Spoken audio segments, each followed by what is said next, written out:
Hello, and thank you for watching. This is Jackson Bleachers College Football Best Bets for Week 6.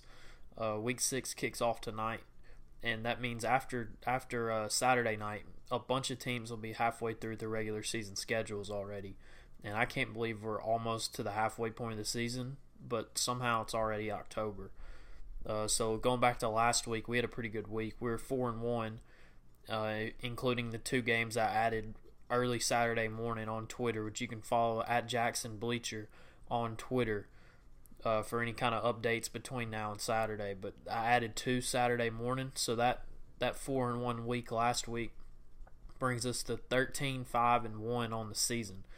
The only game we lost last week was Hawaii and San Jose State. And while the Rainbow Warriors did not end up winning the game, they did win the game, but they were not able to cover the spread. So far we got 3 games for this week that I've already pulled the trigger on. I got another 2 or 3 games I'm watching, and I'll keep an eye on until Saturday and see what happens with those lines. But for right now, we'll go ahead and talk about the 3 I've already got locked in. Navy, first game is Navy -3 at Air Force. Navy hasn't been overly impressive this season, and honestly, their only real win came against Memphis, who is 0-2 against decent competition this year. Memphis dropped the game. They got hammered by Tulane last week in New Orleans. The Midshipmen lost to SMU in overtime 2 weeks ago, but the bye week last week gives them a full 2 weeks to get ready for a pretty bad Air Force team. Air Force is 1-3, and their only win came against an FCS opponent, Stony Brook. The Falcons dropped their Mountain West home opener last week to Wyoming, and they lost by double digits at Utah State the week before. And they've also lost to a pretty bad Florida Atlantic team at home on their home field. Something to know about this game, both teams run funky offenses, but neither one has been consistently good. Navy has feasted on a couple of bad defenses, though. They put up 51 against Lehigh and 41 against Hawaii, who has a good offense but not a very good defense. In the 2 games against real competition, they didn't exactly light up the scoreboard.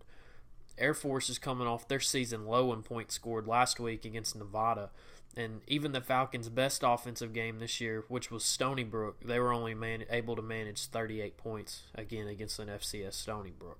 So I don't recommend watching this game, but I do recommend betting on it. Take Navy -3 on the road. The second game is Auburn -4 at Mississippi State. Mississippi State started off the season smoking hot, but has cooled off a ton over the last couple of weeks. The Bulldogs ran into a buzzsaw in Lexington 2 weeks ago and then lost a very hard game to watch last week in Starkville to their old coach Dan Mullen.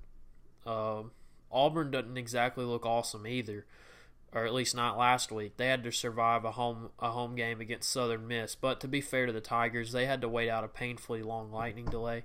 That game, I think, kicked off at 11 a.m. local time, Central Time, and they were still in the second quarter at like 7:30, so they had a ridiculous lightning delay there. Auburn's one loss came on their home field this year against LSU, who won that one on a walk-off field goal. But they do have an impressive win over Washington, and not that beating Arkansas is anything to be real proud of, but they did beat them 34-3. So if you beat a SEC team by 31 points, that's something for the resume. This week they'll have to deal with the Cowbells under the lights at Davis Wade Stadium. Right now the Tigers are a 4-point road favorite, and before I ever saw the line, I had it as Auburn as a 7-point favorite. I think the Tigers win by at least a touchdown, and I'd be more surprised if Mississippi State covers than if Auburn wins by 14 or 17.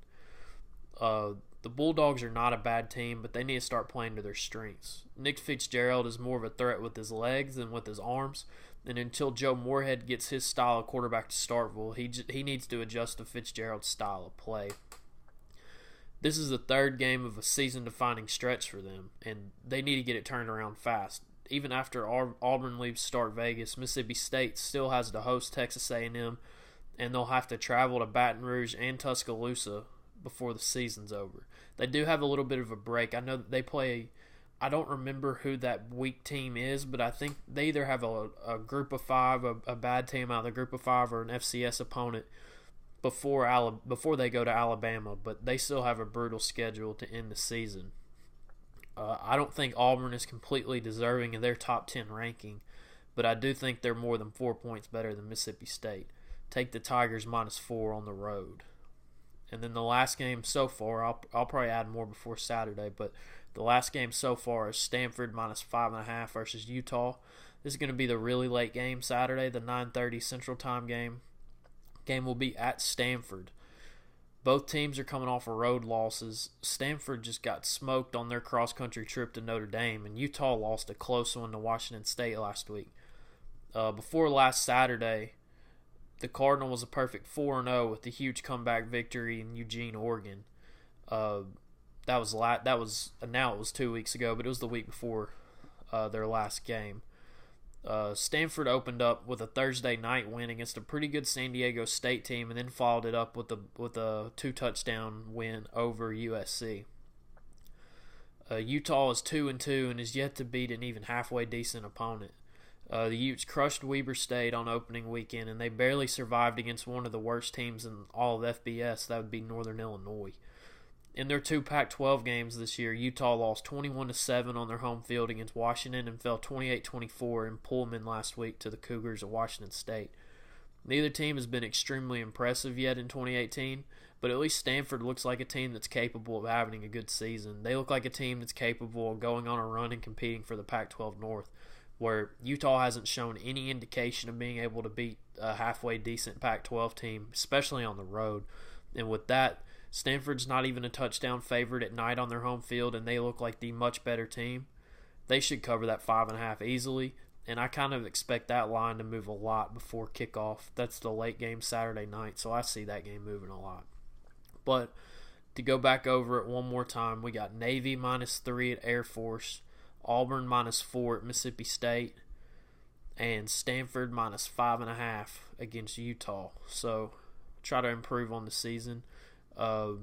We are, if I can find my record again, we are 13-5-1 on the season so far. So hopefully there's 3 more games already. We'll probably add more. Be watching the Twitter account. I'll put the link to the Twitter account in the bottom of this video. But be watching for late picks to be added before kickoff on Saturday. But thank you for watching. Good luck this weekend. Let's win some money.